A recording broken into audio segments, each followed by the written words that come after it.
Tinulungan po ang mga bayan patrollers para sa mga nasalanta ng bagyong Sendong, pero sa gitna po ng pagtutulungan, isang fire truck ang nasana po'y maghahatid ng tulong sa isang evacuation center ang naaksidente.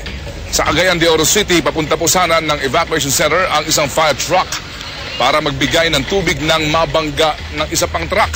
Naipit ang driver nito kaya tumisponde ang isa pang bumbero at nailabas po naman ng buhay ang naipit na driver.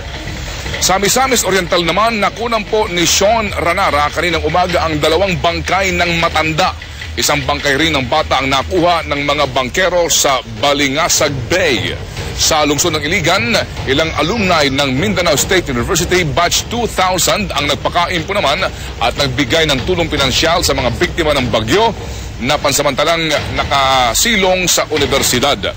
Sa mga padalang larawan naman ni Abdel Disang Kopan, makikita ang mga damit, tubig, bigas at ilang dilata na ibinahagi nila na napakinabangan naman ng mahigit sa 800 pamilya. Makibahagi po sa Bayan Mo Ipatsol Mo, mag-email sa ireport@abs-cbn.com o mag-post sa Bayan Mo Ipatsol Mo Facebook at sa Twitter account na @Bayan Mo.